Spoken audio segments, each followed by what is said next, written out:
கர்த்தருடைய பரிசுத்த நாமம் மகிமைப்படுவதாக. பரிசுத்த யோவான் எழுதின சுவிசேஷம் 16ஆம் அதிகாரம் 24வது வசனம். இதுவரைக்கும் நீங்கள் என் நாமத்தினாலே ஒன்றும் கேட்கவில்லை, கேளுங்கள், அப்பொழுது உங்கள் சந்தோஷம் நிறைவாயிருக்கும்படி பெற்றுக் கொள்வீர்கள் என்று சொல்லி பார்க்கிறோம்.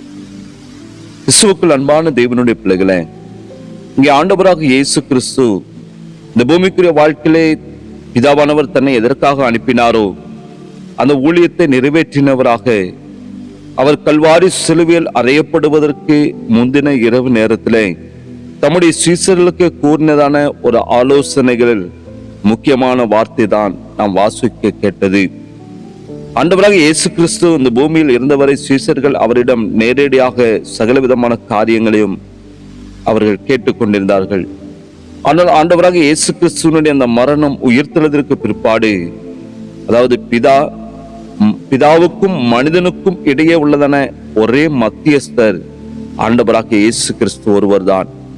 இயேசு கிறிஸ்துவனுடைய நாமத்தில் ஜெபிப்பது என்பது வெறுமனே ஒரு வார்த்தையின் இறுதியில் இயேசுவின் நாமத்தில் ஆமென் என்று சொல்லுவது மாத்திரமல்ல, அவருடைய சித்தம், அவருடைய விருப்பம், அவருடைய நோக்கம், அவருடைய குணாதிசயத்திற்கேற்ற காரியங்களை தேவ சமூகத்தில் அமர்ந்து கேட்பதுதான் இந்த வார்த்தையாய் காணப்படுகிறது. இதுவரைக்கும் நீங்கள் ஒன்றும் கேட்கவில்லை. ஆண்டவராக இயேசு கிறிஸ்துவனுடைய தியாகத்திற்கு பிற்பாடு, அதாவது அவருடைய மரணத்திற்கு பிற்பாடு, மனிதனுக்கு பிதாவாக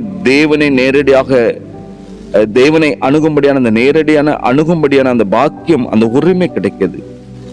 சீசர்கள் அதற்கு முன்பதாக கர்த்தரிடம் செபித்தாலும் இயேசுவினுடைய அந்த தியாகம், அவருடைய அந்த மரணம் உயிர்த்தெழுதலுக்கு பிற்பாடு, அந்த தியாகத்திற்கு பிற்பாடு அதன் அடிப்படையில் பிதாவிடம் உரிமையோடு கேட்டு பெற்றுக்கொள்ள முடியான இந்த புதிய உடன்படிக்கையின் கதவு அப்போதுதான் திறக்கப்படுகிறது.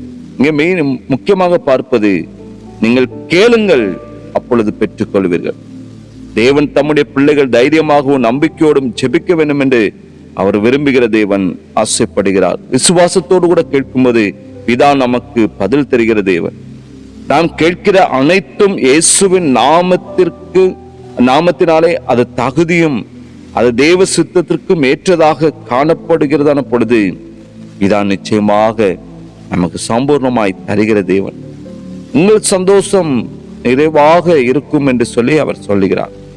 உலகம் தருகிறதான சந்தோஷமோ, உலகம் முடிக்கிறதான சமாதானமோ சூழ்நிலைகளை பொறுத்து அது தற்காலிகமாக மாறி மாறி வரும். ஆனால் ஜெபத்திற்கு ஒரு பதில் கிடைக்கிறதான பொழுது, தேவ சமூகத்தில் அவருடைய நாமத்தின் மேல் விசுவாசம் வைத்து ஜெபித்து அந்த ஜெபத்திற்கு பதில் கிடைக்கிறதான பொழுது தேவனோடு கூட உள்ளதான அந்த உறவானது அது நிரந்தரமாக நம்மை பலப்படுத்துகிற, நம்மை முற்றிலுமாக உறவு கொள்ளும்படியாய் செய்கிறது.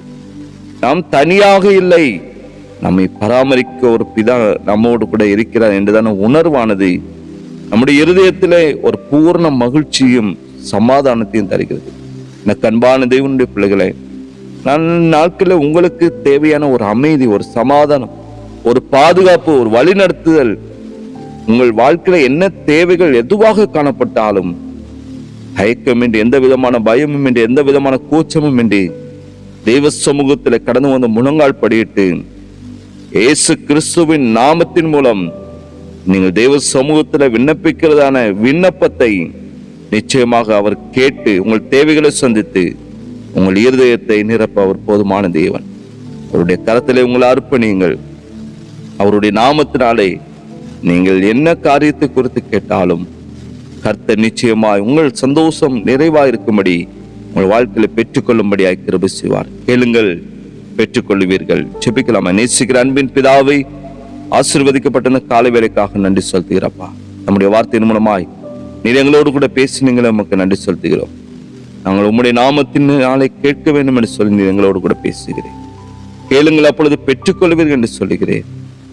நோக்கி ஆண்டவர் உம்முடைய நாமத்தினை உண்மையில் விசுவாசம் வைத்து தகுப்பனே கேட்கிற ஒவ்வொரு பிள்ளையுடைய வாழ்க்கையிலும் சம்பூர்ணமாய் பெற்றுக்கொள்ளத்தக்கதாய் கர்த்தர் கிருபை செய்து வழிநடத்தும்.